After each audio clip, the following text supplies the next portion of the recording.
ఈ ఆకుముడత పురుగు అనేది పంట 45 రోజుల సమయం ఉన్నప్పటి నుంచి ఎక్కువగా ఆశించి నష్టాన్ని కలగజేస్తూ ఉంటుంది. అయితే దీని యొక్క లక్షణాలు కనుక తీసుకున్నట్లయితే ఈ ఆకుముడత పురుగు అనేది ఆకులను ముడతగా చేసుకొని గుంపులాగా చేసుకొని అందులో ఉండి ఆకుల యొక్క పత్రార్థాన్ని పూర్తిగా తినివేయడం వల్ల ఈ ఆకులన్నీ కూడా కుసలనేటివి ఎండిపోవడం మనం గమనించవచ్చు. పంట చేను కనుక మనం దూరం నుండి చూసినట్లయితే ఆకుకొనలు అన్నీ కూడా ఎండిపోయి కాలిపోయినట్లుగా మనము గమనించడం జరుగుతూ ఉంటుంది. కావున ఈ యొక్క ఆకుముడత పురుగు ఒకవేళ మన పంట చేలో వేరుశనగ పంటలో ఉన్నట్లుగా గమనిస్తే సస్యరక్షణ చర్యలు చేపట్టాలి. ఈ పురుగు నివారణ కోసము నొవాల్యూర్ అనే మందును 1 మిల్లీలీటర్ లీటర్ నీటికి లేదా థైడికార్బ్ అనే మందును 1 గ్రాము 1 లీటర్ నీటికి కలిపి పిచికారీ చేసుకున్నట్లయితే ఈ యొక్క ఆకుముడత పురుగును సమర్థవంతంగా నివారించవచ్చు.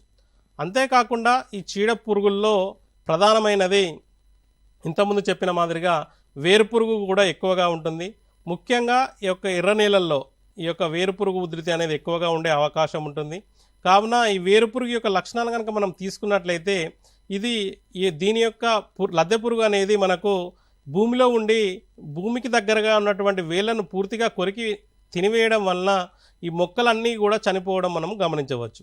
దీని యొక్క లక్షణం ఏమిటంటే మనము వేరుశనగ పంటలో చూసినట్లయితే ఈ యొక్క గుంపులుగా ఈ యొక్క వేరుపురుగు ఆశించినప్పుడు గుంపులుగా ఈ యొక్క వేరుశనగ మొక్కలు అనేటివి చనిపోవడం గమనించవచ్చు.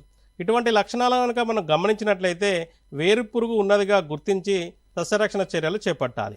అంతేకాకుండా ముఖ్యంగా వేరుపురుగు నివారణ కోసము ఇంతకుముందు చెప్పిన మాదిరిగా ఈ విత్తన శుద్ధిని పాటించాలి. ఈ విత్తన శుద్ధిలో భాగంగా ఈ యొక్క క్లోరిఫైరిఫాస్ అనే మందును 6.5 మిల్లీలీటర్లు 1 కిలో విత్తనానికి పట్టించుకొని విత్తుకున్నట్లయితే తొలి దశలో వచ్చే ఈ యొక్క వేరుపురుగు ఉధృతి బారి నుంచి పంటను కాపాడుకోవచ్చు.